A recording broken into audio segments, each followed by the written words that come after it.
Bangkok, Tailândia. Para a maioria dos turistas, esta cidade é um paraíso de templos dourados, comida de rua vibrante e uma vida noturna que nunca dorme. Mas, se você atravessar o rio Chao Phraya e entrar nos portões do Hospital Siriraj, o mais antigo e respeitado do país, encontrará um lugar onde o turismo dá lugar ao macabro. Escondido dentro do complexo hospitalar, existe um museu. O nome oficial é Museu Médico Siriraj, mas os locais e os viajantes mais corajosos o conhecem por outro nome, o Museu da Morte. Lá dentro, em prateleiras de vidro e potes de formol, está a coleção mais perturbadora da Ásia. Fetos deformados, cérebros com hemorragias, membros decepados e vítimas de acidentes fatais preservados para estudo. O cheiro de produtos químicos é forte, uma tentativa constante de manter a decomposição longe. Mas durante 60 anos, a atração principal deste museu não era um órgão em um pote, era um homem. Um homem inteiro. Ele estava de pé, dentro de uma caixa de vidro vertical, como se fosse uma estátua de cera em tamanho real. Sua pele era seca, marrom escura, esticada sobre os ossos como couro velho. Seus olhos estavam vazios, a boca entreaberta em um grito silencioso que durou 6 décadas. O corpo estava coberto de parafina para evitar que apodrecesse. Abaixo de seus pés mumificados, uma placa simples trazia seu nome e o motivo de ele estar ali, exposto como um troféu de caça. A placa dizia C.K. Canibal. Durante gerações, esse corpo foi o pesadelo de todas as crianças tailandesas. Se uma criança não queria comer seus vegetais, se recusava a dormir cedo ou tentava sair de casa sozinha à noite, os pais diziam apenas uma frase para fazê-la obedecer. Cuidado, ou o Siquei vai te pegar. A lenda dizia que Siquei não apenas matava. Ele caçava crianças para abrir seus corpos, arrancar seus corações e fígados ainda quentes e comê-los. Ele acreditava, segundo o folclore, que isso o tornaria forte, saudável e talvez imortal. Mas quem era o homem por trás da múmia? Será que ele era realmente o monstro que a história pintou? Ou será que o corpo seco na caixa de vidro escondia um segredo ainda mais sombrio sobre a justiça tailandesa, o preconceito e a criação de bodes expiatórios? Em 2020, após décadas de silêncio, a verdade começou a emergir e o bicho-papão da Tailândia finalmente teve sua chance de defesa, 60 anos depois de sua morte. Bem-vindos ao Linha de Investigação. Hoje, nós vamos quebrar o vidro do museu. Vamos viajar para a década de 50, para uma Tailândia rural e supersticiosa, e tentar separar o sangue da tinta dos jornais sensacionalistas. Esta é a história de C.K., o canibal, a lenda e talvez a vítima. Para entender como um homem se torna um monstro nacional, precisamos voltar ao início de sua jornada, e ela não começa na Tailândia. O homem que ficaria conhecido como C.K. nasceu na China, na província de Shantou, em 1927. Seu nome verdadeiro era Huang Lihui.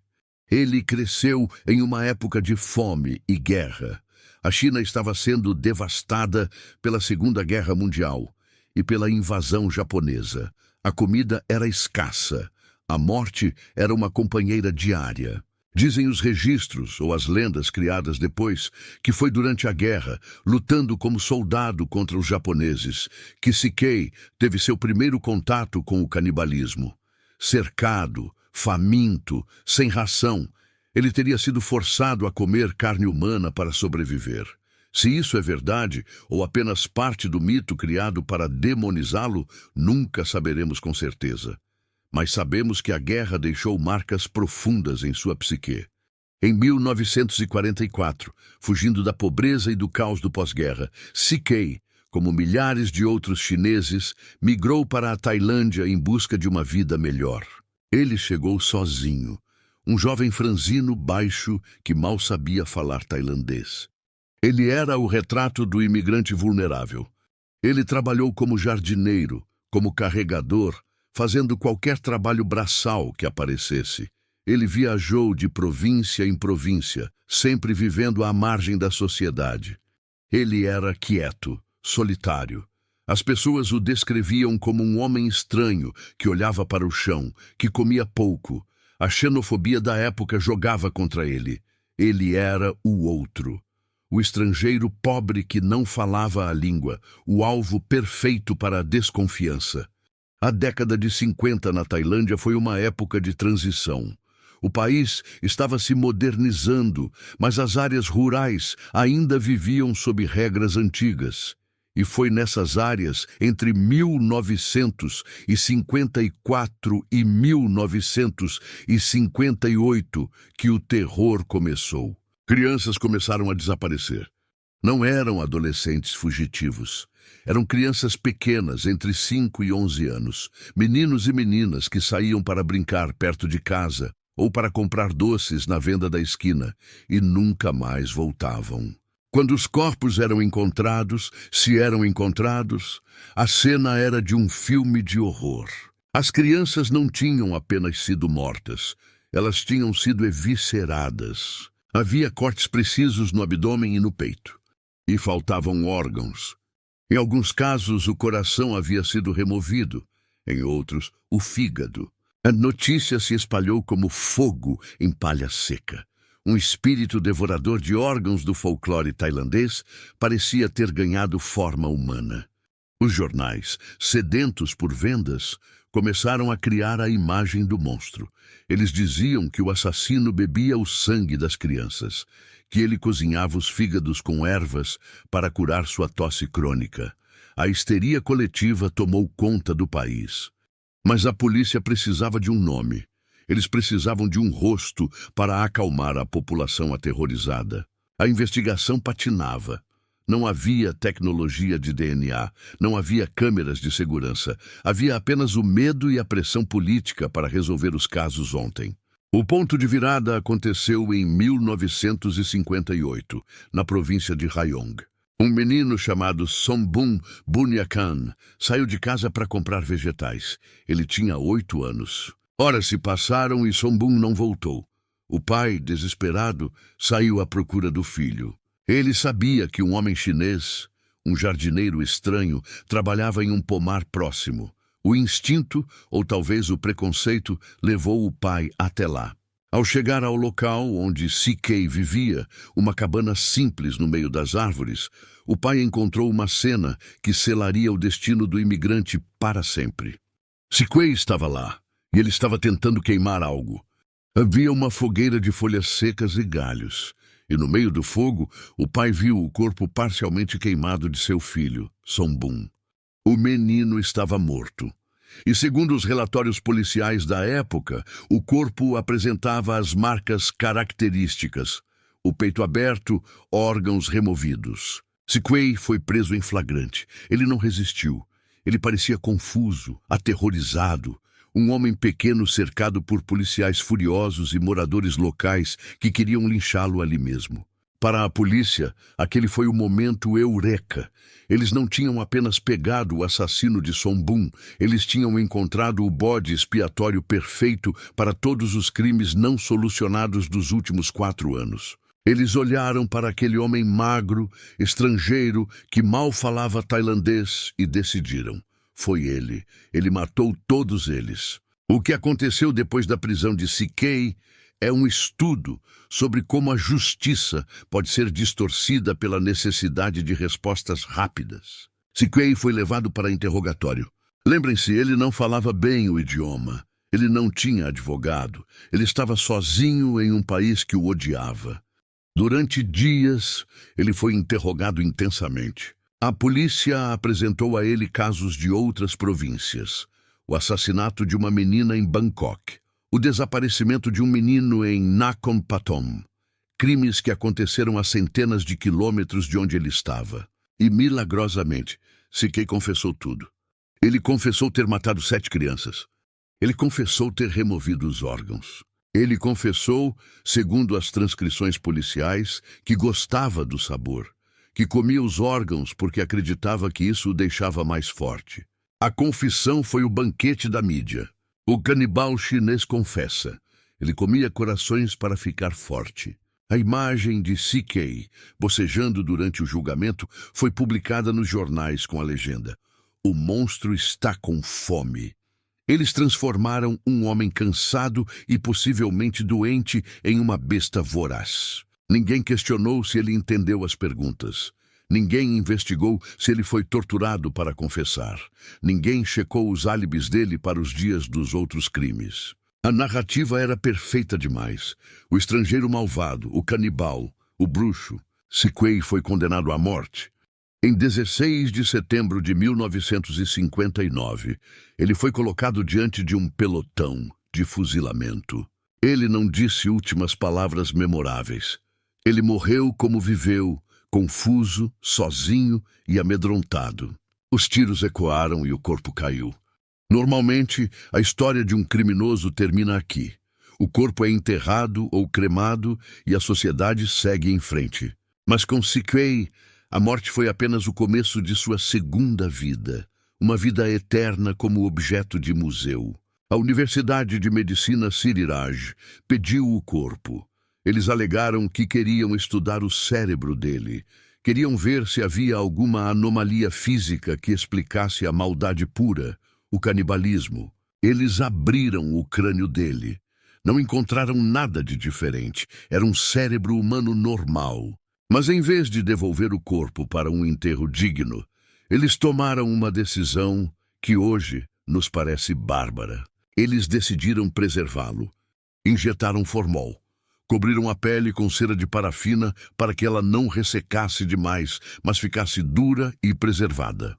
Eles construíram uma caixa de vidro vertical, do tamanho exato dele, e colocaram CK lá dentro, de pé.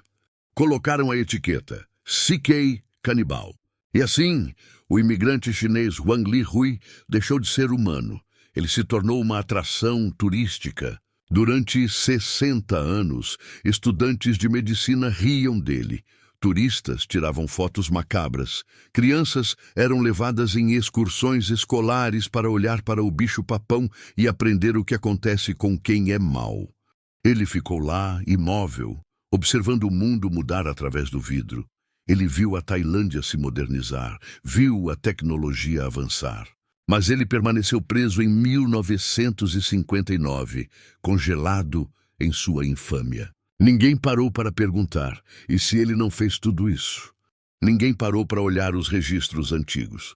Até que, em 2019, a internet, a mesma ferramenta que pode espalhar mentiras, começou a ser usada para buscar a verdade. Um grupo de internautas tailandeses começou a revirar os arquivos. E o que eles encontraram nas transcrições antigas do julgamento não batia com a lenda do museu. Havia inconsistências, havia datas que não batiam, havia testemunhas que foram ignoradas. E a pergunta começou a crescer nas redes sociais, ganhando força até virar um movimento nacional. CK era um serial killer, ou ele foi o bode expiatório mais conveniente da história da Tailândia? Na próxima parte, vamos mergulhar na investigação moderna que reabriu esse arquivo empoeirado. Vamos descobrir como a cronologia dos crimes torna quase impossível que CK tenha cometido todos eles. Vamos falar sobre o sentimento anti-chinês da época e como a sociedade precisava de um monstro para esconder a incompetência da polícia em pegar os verdadeiros assassinos de crianças. Prepare-se, o vidro da caixa está prestes a quebrar. A lenda de CK, o canibal que comia fígados de crianças para se tornar imortal, sobreviveu por 60 anos sem ser contestada. Ela era perfeita demais. O monstro estrangeiro, o mal encarnado que justificava o medo do escuro. Mas, como toda lenda construída sobre o alicerce instável do preconceito, ela não resistiria a um exame minucioso sob a luz da modernidade. Em 2019, a internet tailandesa começou a fazer perguntas que ninguém ousou fazer em 1958. Um movimento online, liderado por jovens internautas e jornalistas independentes, decidiu abrir os arquivos empoeirados do caso. Eles não buscavam inocentar um assassino, mas buscavam a verdade histórica. E o que eles encontraram nas páginas amareladas dos relatórios policiais e judiciais foi uma narrativa cheia de buracos, contradições e impossibilidades físicas. A primeira rachadura no mito apareceu quando os investigadores amadores começaram a cruzar a linha do tempo dos crimes com a linha do tempo da vida de C.K. A polícia acusou C.K. de matar 7 crianças em 4 províncias diferentes: Prachuap-Khiri-Khan, Nakhon Pathom, Bangkok e Rayong. Mas quando olhamos os registros de trabalho de C.K., as datas não batem. Em pelo menos 2 dos casos atribuídos a ele, C.K. estava comprovadamente trabalhando em outra província. Existem registros de pagamento, testemunhas que diziam que ele estava colhendo vegetais a centenas de quilômetros de onde uma criança desaparecia. Como um jardineiro pobre, que não tinha carro e mal falava a língua para comprar uma passagem de ônibus, poderia viajar centenas de quilômetros, cometer um crime complexo, se livrar do corpo e voltar para o trabalho no dia seguinte sem que ninguém notasse sua ausência? A física não permitia. Mas a polícia da época não se importava com a física. Eles se importavam com a conveniência. A segunda falha grave estava na própria natureza dos crimes. A lenda diz que C.K. comia os órgãos. Mas ao revisitar os laudos das autópsias, documentos técnicos que ficaram ignorados por décadas, descobriu-se algo chocante. Das 7 crianças que ele supostamente matou, apenas em 1 ou 2 havia sinais claros de remoção de órgãos. Nos outros casos, os corpos estavam intactos ou apresentavam ferimentos que não condiziam com a assinatura do canibal. Em um dos casos, a criança foi encontrada estrangulada, sem nenhum corte. Se C.K. matava para comer o fígado, por que ele mataria e deixaria o corpo inteiro? A polícia, na ânsia de limpar suas gavetas de casos não solucionados, atribuiu a ele todas as mortes de crianças não resolvidas daquela década. Se uma criança sumia, a culpa era do chinês. E então chegamos ao ponto mais doloroso, a confissão. Sabemos hoje que C.K. confessou tudo, ele assinou papéis, ele concordou com a polícia. Mas precisamos olhar para o contexto daquela sala de interrogatório em 1958. C.K. era um imigrante que falava um dialeto específico, o Teochew. Ele mal entendia o tailandês padrão. Não havia intérprete juramentado. A polícia usava tradutores informais ou simplesmente gritava com ele em uma língua que ele não compreendia. Historiadores sugerem que C.K. provavelmente foi torturado ou coagido. Imagine o cenário: um homem pequeno, sozinho, cercado por oficiais armados que lhe diziam: assine aqui e nós deixamos você ir para casa. Assine aqui e a dor para. É muito provável que ele tenha confessado crimes que nem sabia que existiam, apenas para fazer o interrogatório acabar. Ele pode ter pensado que estava assinando sua deportação, não sua sentença de morte. Além disso, o clima social da Tailândia nos anos 50 era de forte sentimento anti-chinês. O comunismo estava crescendo na Ásia e os imigrantes chineses eram vistos com desconfiança, como possíveis espiões ou sabotadores. C.K. não era apenas um suspeito, ele era o outro. Era fácil transformá-lo em um monstro porque a sociedade já o via como menos que humano. Ele foi o bode expiatório perfeito. Ao culpá-lo por tudo, a polícia acalmou o pânico público e encerrou 7 investigações difíceis de uma só vez. Mas a injustiça contra C.K. não terminou com a bala do pelotão de fuzilamento. Ela continuou por 60 anos dentro daquela caixa de vidro. O Museu Médico Siriraj, ao exibir o corpo dele com a placa canibal, perpetuou a mentira. Eles lucraram com a lenda. Gerações de estudantes de medicina e turistas pagaram para ver o monstro sem saber que estavam olhando para a vítima de um erro judiciário colossal. A dignidade humana de C.K. foi roubada. Ele foi negado o rito funerário, algo sagrado nas culturas tailandesa e chinesa. Sua alma, segundo a crença, estava presa naquela caixa, incapaz de reencarnar, condenada a ser objeto de escárnio eterno. Em 2019, o movimento online ganhou força. A hashtag #SaveSeaQuay começou a trendar no Twitter tailandês. Uma petição online reuniu dezenas de milhares de assinaturas. O povo tailandês, conhecido por sua profunda espiritualidade e senso de justiça, começou a exigir que o hospital liberasse o corpo. Ele já pagou com a vida, diziam os comentários. Mesmo que ele fosse culpado, 60 anos de exposição pública não é punição suficiente? E se ele for inocente, o que estamos fazendo é um crime contra o espírito dele. A pressão funcionou. O Hospital Siri Raj, inicialmente relutante em perder sua atração mais famosa, cedeu. Primeiro, eles removeram a placa que dizia canibal. A nova etiqueta dizia apenas prisioneiro no corredor da morte. Foi um pequeno passo, mas simbólico. Eles admitiram pela primeira vez que a narrativa do canibalismo não era comprovada. Mas o público queria mais. Eles queriam a libertação total. Em julho de 2020, aconteceu o impensável. O corpo de CK foi retirado do museu. Não houve fanfarra. Não houve celebração turística. O corpo, seco e escurecido pelo tempo, foi colocado em um caixão dourado tradicional, coberto de flores.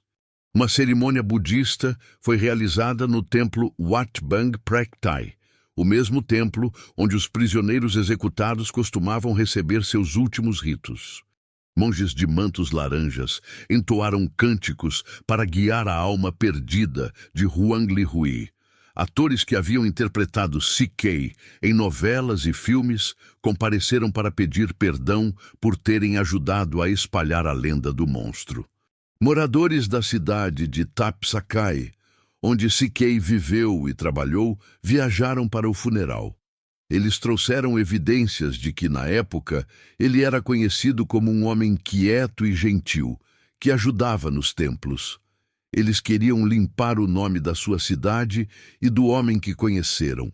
Quando o fogo da cremação foi aceso, 60 anos de história queimaram junto com o corpo.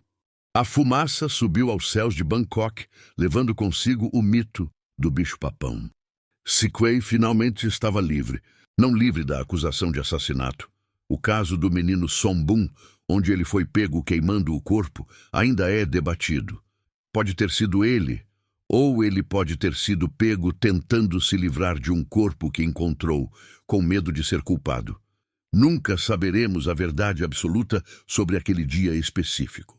Mas ele estava livre da acusação de ser um demônio serial killer, livre da caixa de vidro, livre dos olhares curiosos. O legado desse caso vai muito além de um homem. Ele forçou a Tailândia a olhar para o seu próprio sistema de justiça e para a forma como trata os marginalizados. Quantos outros CKs existiram?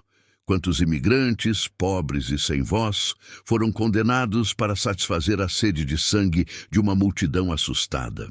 O espaço vazio no Museu da Morte hoje é mais poderoso do que a múmia que estava lá.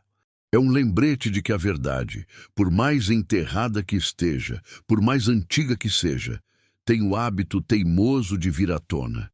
A história de CK nos ensina que o verdadeiro horror não é um homem que come fígados.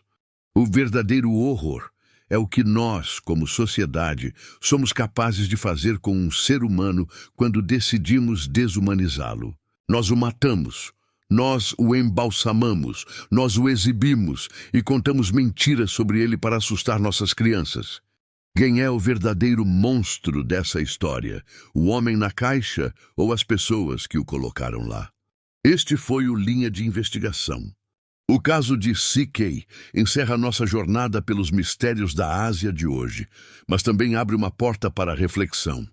Se você gostou deste mergulho na história, deixe seu like e inscreva-se. A memória de CK foi resgatada, mas quantos outros mistérios estão esperando para serem desvendados?